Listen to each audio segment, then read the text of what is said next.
رمضان رحمت کا سامان، رمضان بخشش کا اعلان، مدنی مذاکرہ علم و عمل کا جہان۔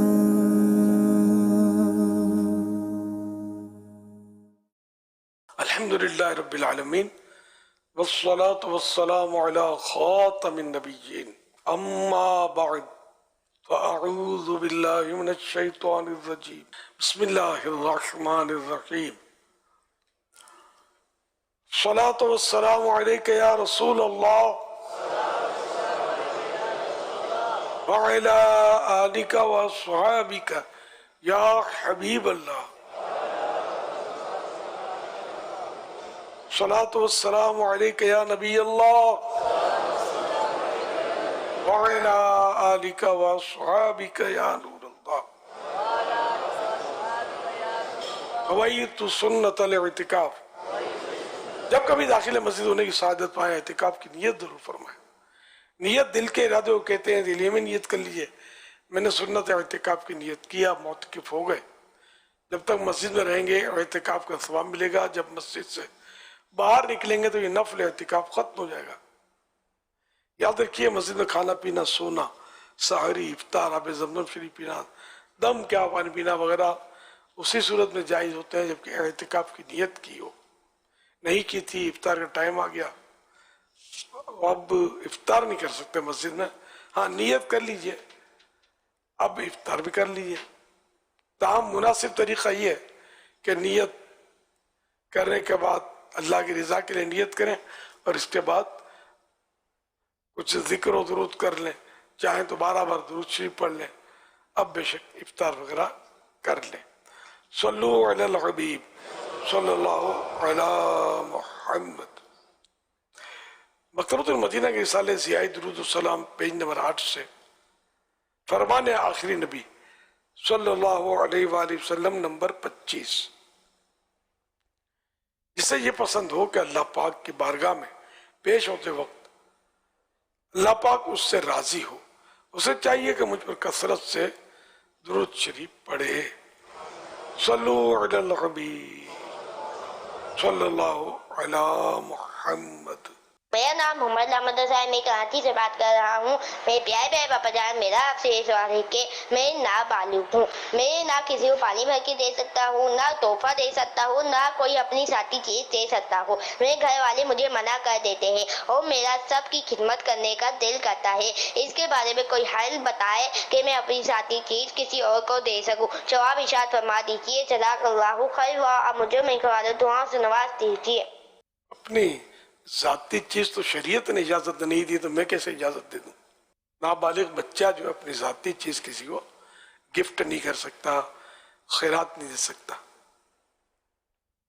آپ کا جذبہ اچھا ہے تو ہاتھ سے بھی تو ماں باپ کی خدمت کریں، ماں باپ کو دینے میں تو پھر بھی رعایت ہے، پانی وغیرہ تو بھر کے پلا سکتے ہیں، ماں باپ کو باہر سے بھر کے بھی ضرورتاً لا سکتے ہیں، ماں باپ کا کام کر سکتے ہیں، ماں باپ کی خدمت کر سکتے ہیں۔ اور ایک پیریڈ ایسا بھی آتا ہے ضرورت پڑتی ہے تو اپنی ذاتی رقم بھی ماں باپ پر نابالغ خرچ کر سکتا ہے، لیکن ہر صورت میں نہیں کر سکتا۔ صلو علی الحبیب صلی اللہ علی محمد۔ میں یہ سوال پوچھنا چاہتا ہوں کہ جب افطاری کا ٹائم ہو جائے تو افطاری کر لینی چاہیے یا قریبی مسجد کے امام کا انتظار کرنا چاہیے اعلان کا؟ جب یقینی طور پر معلوم ہو جائے کہ سورج غروب ہو چکا تب اذان کے انتظار کی کیا ضرورت ہے؟ افطار کر لیں۔ تو باہر ملکوں میں جہاں مسلمانوں کی اقلیت ہے، کم ہے، وہاں تو اذان کی آواز کہاں آتی ہے؟ پورے پورے شہر میں ایک بھی مسجد نہیں ہوتی، تو وہاں کیا کریں گے؟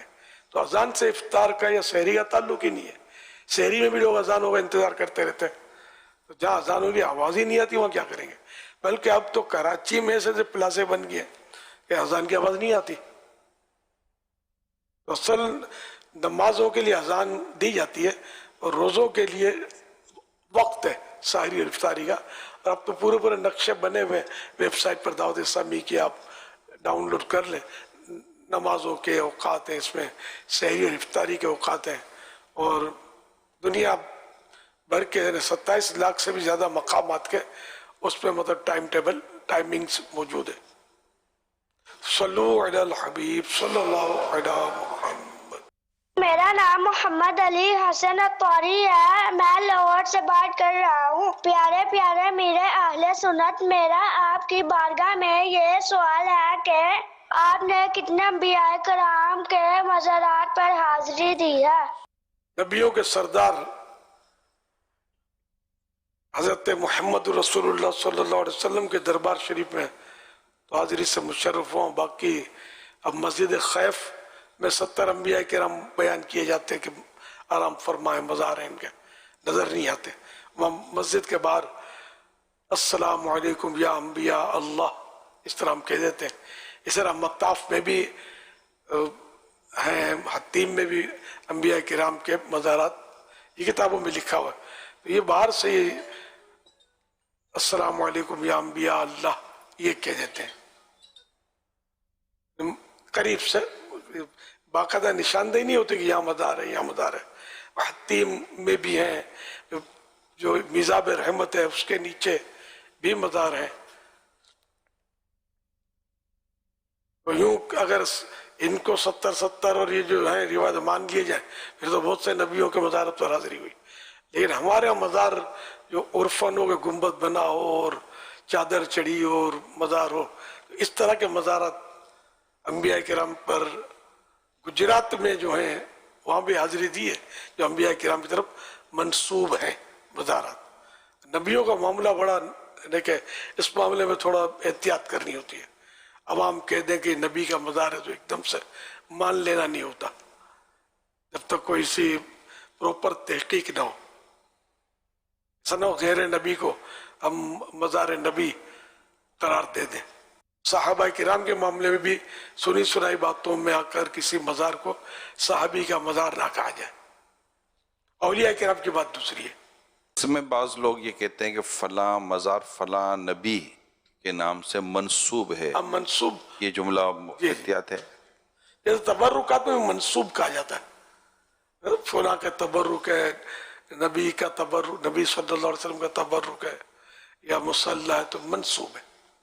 ان طرف نسبت دی جاتی ہے کہ یہ ان کا ہے. حقیقت حال 100% پرفیکٹ تو اللہ ہی جانتا ہے نا کہ حقیقت کیا ہے. لیکن ہم جب یہ کہ بولتے ہیں کہ بھئی یہ ہے مطلب تو ہم کو مان لینے میں حرج نہیں ہوتی. ظاہر اس کا کوئی اسکیننگ مشین تو ہے نہیں کہ اس کے ہم اسکیننگ کریں، تو مان لینا چاہیے. تبرکات ہیں یا مزارات ہیں انبیاء کرام کے لیے بھی کوئی علماء فرمائے نا بھی انبیاء کرام کے مزارات ہیں، مان لینا چاہیے. جس سے کہ جو گجرات میں انبیاء کرام کے مزارات منسوب بتائے جاتے ہیں تو اس کی تو نشاندہی حضرت مفتی احمد یار خان صاحب نے میرآت شریف میں کی ہے. تو یوں مطلب مان لینے میں حرج نہیں ہے کہ جب ایک مفتی اور عالم اور ایک بہت بڑے عالم نے جن کا شمارہ کابرین سے ہوتا ہے تو وہ فرما رہے ہیں تو بالکل ٹھیک ہے. یہ مزار شریف نبی کا ہی ہوگا. صلو علی الحبیب صلی اللہ علی محمد. میں امیر اہل سنت سے یہ پوچھنا چاہتا ہوں کہ میں معذور بندہ ہوں، جو کوئی مجھے خیرات دے میں اس کی اللہ کی راہ میں دے سکتا ہوں کہ نہیں؟ اب معذور ہیں تو اصل خیرات کے لیے معذور ہاتھ پیر سے آنکھوں سے معذور ہونا شرط نہیں ہے، نہ کافی ہے. بعض اوقات معذور بڑے مالدار ہوتے ہیں، اصل تو مال سے ہی حساب لگے گا کہ وہ شرعاً فقیر ہے یا نہیں، مسکین ہے یا نہیں، وہ دوسرے سے خیرات لے سکتا ہے یا نہیں، اس کے شرائط الگ ہیں. اللہ کرے کہ آپ ایسے اگر نہیں ہیں، اللہ کرے مالی اعتبار سے کمزور تو پھر تو آپ کو اگر کوئی دے تو بھی اب منع کر دے کہ میں الحمدللہ خیرات نہیں لیتا، میرے پاس ہے گنجائش. اور اگر آپ پر زکوٰۃ فرض ہوتی ہے تو پھر زکوٰۃ دینی ہی آئے گی. فطرہ واجب ہوتا تو فطرہ بھی دینا ہی ہوگا. وہ آپ کی مالی کیفیت وہ آپ زیادہ بہتر جانتے ہیں. اللہ پاک اپنی رحمت کے سائے میں آپ کو رکھے. اگر کوئی واقعی ایسا شخص ہے، اگر معذور ہے یا معذور نہیں ہے اور مستحق ہے اور اس کو کوئی صدقہ خیرات زکوٰۃ وغیرہ دیتا ہے تو کیا وہ اس کو جو ملی ہے تو وہ اپنی صدقہ و خیرات جو اس کو ملا وہ آگے کسی اور کو صدقہ و خیرات کر سکتا ہے؟ اب وہ دینا چاہے تو بھلے دے دے، اگر خیرات کا مستحق ہے لے لیا اور سخاوت کرتا ہے کسی اور کو دے دیتا ہے، اچھی بات ہے۔ میرا آپ سے یہ سوال ہے کہ کیا چپ کا بھی روزہ ہوتا ہے یا نہیں؟ چپ کا روزہ ہے تو عوام میں تھوڑا نام تو اس کا، لیکن یہ صحیح نہیں ہے چپ کا روزہ۔ روزہ کھانے پینے وغیرہ سے بچنا نیت کے ساتھ، جو اس کا پروپر طریقہ ہے اس کے مطابق روزہ ہوتا ہے۔ چپ کا روزہ تو ضرورت کی بات تو بعض ضرورت پڑتی ہے، اور بعض اوقات تو بولنا ہی ضروری ہوتا ہے۔ آپ مسلمان ہیں کہ نہیں؟ مسلمان ہے چپ رہے تو کہاں جا کے کھڑا ہوگا؟ یہ مدینے میں تو گھسنے نہیں دیں گے نا اس کو۔ اپنے مسلمانوں نے اقرار ہی نہیں کر رہا، خالی چپ پڑا ہوا ہے، یہ تو بہت خطرناک ہے۔ تو کہیں کہیں تو بولنا لازم ہوتا ہے، السلام علیکم، یہ چپ کو ملنے آیا تو سلام، یہ چپ پہ چپ کا روزہ رکھا ہے تو گناہ گار ہو رہا ہے، جواب دینا واجب ہے، اور اتنی آواز سے جواب دینا ہے کہ سلام کرنے والا سن لے۔ تو کہیں کہیں بولنا واجب ہوتا ہے، کہیں بولنا فرض ہوتا ہے۔ تو قفل مدینہ میں بھی میں یہ وضاحت کبھی کبھی کرتا ہوں کہ مطلب جہاں بولنا ضروری ہو تو بولنا ہی پڑے گا، اور وہ قفل مدینہ نہیں ہے کہ ضرورت کے موقع پر بھی بندہ خاموش ہے۔ اب عالم ہے، اس نے قفل مدینہ لگایا، کسی نے مسئلہ اسے دریافت کیا تو کیا اشارے سے سمجھائے گا اس کو؟ تو کچھ کا کچھ سمجھ کے چلا جائے گا، تم بتانا تو ہوگا نا، وہ زبان سے ہی بتا سکتا ہے یا لکھ کے بتائے۔ بارہ لکھا چپ کا روزہ مکروہ ہے، اور یہی میں نے جو نازک باتیں بتائیں تو وہاں تو جواب دینا پھر واجب بھی ہو جائے گا۔ جیسے سلام کیا، کسی نے چھینک ماری اور الحمدللہ کا، اور یہ چپ شاہ نے سن لیا، تو اب تو وہ زبان سے ہی کہنا پڑے گا یرحمک اللہ، یہ بھی واجب ہے۔ یرحمک اللہ تو بات نکلی تو عرض کر دی، عام لوگوں کو یہ نہیں پتا ہوتا، یہ اس کو یاد کر لیں، یرحمک اللہ، جو چھینک کھائے اور چھینک پر الحمدللہ کہے اور ہم نے سن لیا، تو اب یہ کہ واجب ہوگا کہ ہم کہیں یرحمک اللہ، یعنی اللہ پاک تجھ پر رحم فرمائے۔ چھینک جس نے ماری تھی، جب اس نے یہ دعا سنی تو اب اس کے لیے مستحب ہے کہ یہ کہے یغفر اللہ لنا ولکم، اللہ ہماری اور تمہاری مغفرت فرمائے۔ اور اگر اس کی جگہ یہ کہنا چاہیں تو یہ بھی کہہ سکتے ہیں یہدیکم اللہ ویصلح بالکم، اللہ تعالیٰ تمہیں ہدایت دے، تمہارے کام سنوار دے، یہ بھی دعا دے سکتے ہیں۔ صلو علی الحبیب صلی اللہ علی محمد۔ عارف اقبال ہیں، کہتے کلاس میں وائٹ بورڈ پر لکھی گئی قرآن کریم کی آیات وغیرہ کو جو ڈسٹر وغیرہ سے مٹاتے ہیں یا اس طرح، تو اس کے بارے میں کیا کہتے ہیں؟ اب وائٹ بورڈ پر تو مارکر سے لکھا جاتا ہے اور بلیک بورڈ پر چوک سے لکھا جاتا ہے۔ اب بھی یہ بلیک بورڈ کا رواج موجود ہے، اسکولوں وغیرہ میں تو ابھی بھی موجود ہے چوک وغیرہ سے لکھنے کا، بچے سلیٹ پر بھی چوک کا استعمال کر رہے ہوتے ہیں، اور اب کئی جگہ پر تو وائٹ بورڈ آ گئے ہیں۔ اب تو خیر ڈیجیٹل بھی ہو چکا ہے، لیکن پھر بھی یہ ہے، جہاں ہے وہاں ہے۔ جواز تو ہے مٹانے کا اس طرح، لیکن وہی جس کے جو ذرات ہوں اس میں جتنا ادب کر سکیں وہ کریں، ورنہ معمول تو ہمیشہ سے یہ چلتا ہوا آیا ہے دینی مدارس کے اندر بھی، مٹانے کا بھی مٹا تو سکتے ہیں بہرحال۔ عدنان رحمانی ہیں، کہتے ہیں کہ کیا روح نکلنے کے بعد مردے کو غسل، جنازے، تدفین کا پتہ چلتا ہے، اور کیا لوگوں کے رونے سے مردے کو تکلیف ہوتی ہے؟ طرح کی روایتیں تو ہیں کہ وہ غسل کے لیے جب غسال آتا ہے تختہ اٹھا کر، اور یہ سب دیکھ رہا ہوتا ہے مردہ جو ہے، اور کیا لوگ رونے سے تکلیف ہوتی ہے، تو یہ کہ اس کے تو مختلف صورتیں آپ نے بیان فرمائی تھی نا۔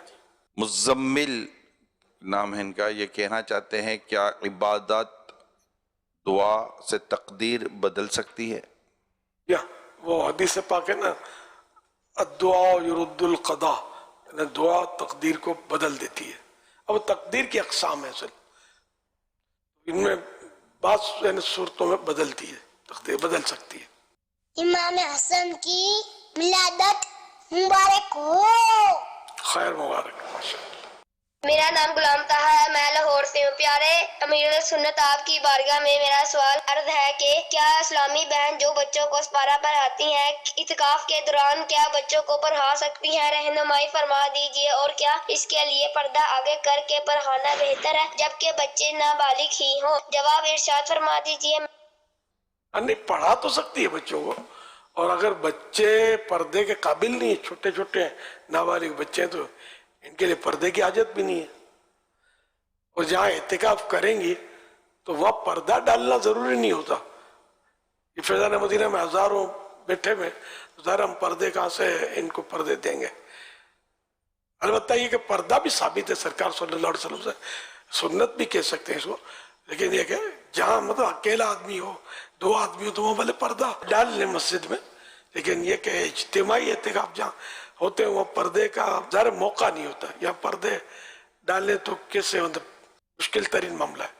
مسجد نبوی شریف میں بھی ہزاروں ہزار اعتکاف کرتے ہیں، تو وہاں بھی کہاں پردہ ڈالیں گے؟ مسجد الحرام میں بھی، داتا دربار میں بھی کافی تعداد میں لوگ اعتکاف کرتے ہیں، پتہ نہیں وہاں بھی پردوں کا انتظام ہوتا ہے نہیں، دیکھا نہیں ہے کبھی، تعداد کافی ہوتی ہے۔ صلو علی الحبیب صلی اللہ علی محمد۔ پچھلے دنوں سے نزلہ زکام ہے، اور میں جب نماز پڑھتا ہوں تو میرے ناک سے پانی نکلتا ہے، تو میں نماز کے دوران ہی رومال نکال کر اپنا ناک صاف کرتا ہوں۔ تو کیا اس وجہ سے مجھے کیا نماز دوبارہ پڑھنی پڑے گی، یا اس پہ میری رہنمائی فرما دیجیے، جزاک اللہ خیرہ۔ نزلے کے پانی کا تو نزلے کے پانی سے وضو نہیں ٹوٹتا، مال نکال کے صاف کرتے ہیں تو دیکھنے والا سمجھے گا کہ یہ نماز میں نہیں ہے، تو اگر ایسا کوئی فعل نماز میں کیا جس سے دیکھنے والا کہے کہ یہ نماز میں نہیں ہے، یا اس کا غالب گمان خیال جم جائے کہ یہ نماز میں نہیں ہے، تو ایسی صورت میں نماز ٹوٹ جاتی ہے۔ امیر اہل سنت سے ایک میرا سوال ہے کہ اگر کسی کی ظہر کی نماز قضا ہو گئی ہو تو کیا دوبارہ جب ادا کریں گے تب سنت ادا کرنا لازمی ہوگی؟ برائے مہربانی اس کا جواب عنایت فرمائیں۔ قضا کریں گے ظہر کی تو صرف فرض قضا کیے جائیں گے، سنتیں نہیں کی جائیں گی۔ حنیف صاحب ہیں، یہ پوچھنا چاہتے ہیں کوئی شخص اسلام قبول کرنا چاہتا ہو تو مسلمان کروانے کا کیا طریقہ ہے؟ اس کا جو مذہب ہے اس سے اس کو کہے کہ توبہ کرے، اور پھر اس کو کلمہ پڑھا دے۔ عثمان نام ہے، کہتے کیا گودام کی جگہ پر بھی زکوٰۃ لازم ہے؟ بیچنے کے لیے ہے تو ہے، یعنی گودام بیچنے کے لیے خریدا ہے تو ہوگی، ورنہ اگر صرف سامان رکھنے کے لیے ہے تو اس جگہ پہ نہیں ہوگی زکوٰۃ۔ منعیم علی معلوم کرنا چاہتے ہیں پچھلے سال کا صدقہ فطر ادا نہ کیا ہو تو کیا اس سال اس کی قضا کے طور پر ڈبل فطرہ دے سکتے ہیں؟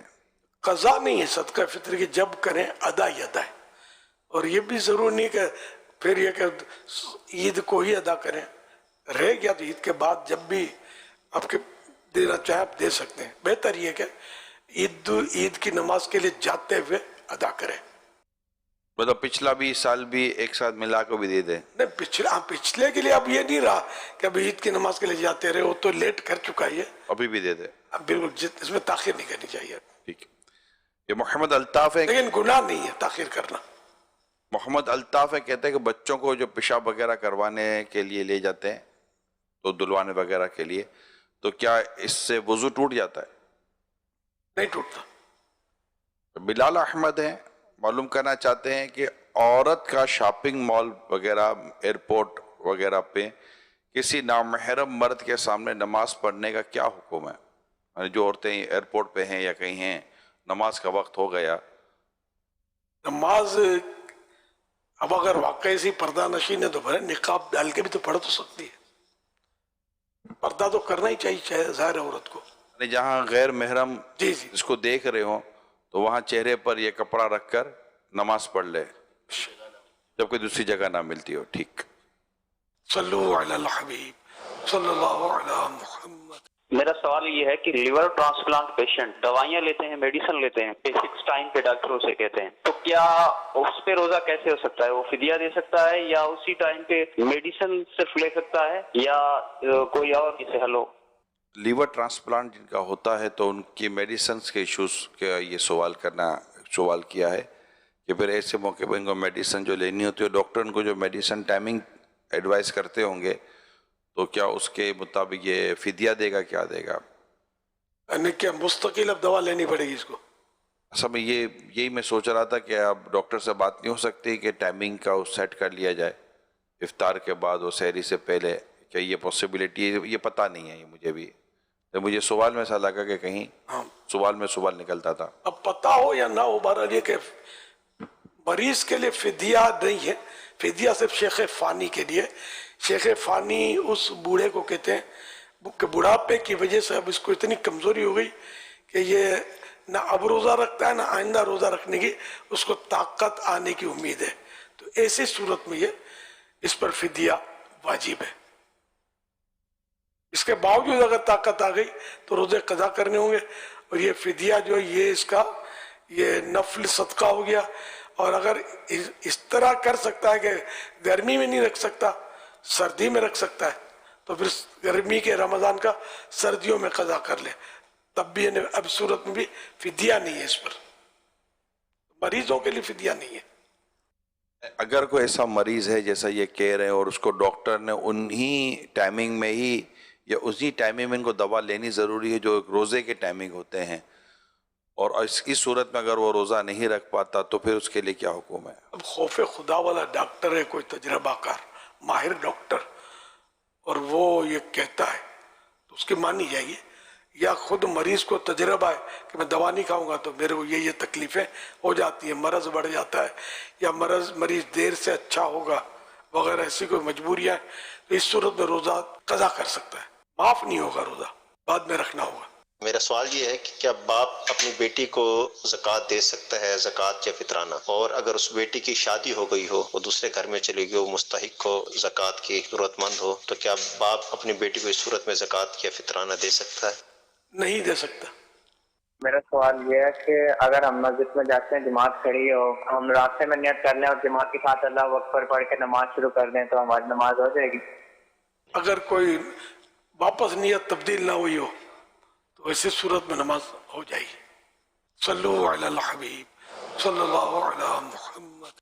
جی میرا سوال آپ سے یہ ہے کہ بعض لوگوں سے یہ جو وہ سنا ہے کہ جو معتکف ہے وہ فنائے مسجد میں زیادہ نہ بیٹھے، اہل مسجد کے اندر وقت اس کا زیادہ تر جو ہے وہ اسپینڈ ہو، تو کیا یہ ایسا ہی ہے؟ اصل اعتکاف مسجد ہی میں ہوتا ہے اور فنائے مسجد میں جانے کی اجازت ہوتی ہے. ذرا اعتکاف مسجد میں کر رہا ہے، نماز میں بھی جماعت جیسے کھڑی ہو جائے تو جب تک عین مسجد میں جگہ ہے فنائے مسجد میں صف نہیں بنا سکیں گے، عین مسجد میں ہی بنائیں گے. یہ فنائے مسجد جو ہوتی ہے وہ ضروریات مسجد کے لیے ہوتی ہے. اب جیسے عالمی مدینہ مرکز فیضان مدینہ جو ہے نا، اس میں جہاں چھت بنی ہوئی نا، یہ اندر کی طرف جو جیسے اس وقت جہاں عیسائی بھائی جمع ہے تو یہ عین مسجد ہے، نماز کے لیے مخصوص کی گئی ہے. اچھا اوپر میزینائن جو ہے، میزینائن بھی مسجد ہے، عین مسجد. اور اب جو کھلا آسمان ہے یہ فنائے مسجد ہے. جب تک نماز میں یہ میزینائن بھی بھر نہیں جاتا اس وقت تک فنائے مسجد میں صفیں نہ بنائی جائے. لیکن لوگ تو اب اپنی مرضی سے جہاں چاہے کھڑے ہو جاتے ہیں. اس طرح معتکفین کو بھی چاہیے کہ جہاں تک ممکن ہو مسجد ہی میں اندر آ کر اپنا وقت گزارے. صلو علی الحبیب صلی اللہ علی محمد. امیر علیہ سنت سے سوال عرض یہ ہے کہ آج کل نائی حضرات جو بال کاٹتے ہیں، یہ بال کاٹنے کے بعد انسانی بالوں کی فروخت بھی کرتے ہیں نا، بیچتے ہیں ان کو، تو ان کا اس طرح سے یہ بال بیچنا درست ہے؟ اس بارے میں علم فرما دیجیے. انسانی بالوں کی بے و شرح نہیں ہو سکتی. اس کو مطلب ہے کہ سیل بھی نہیں کر سکتے اور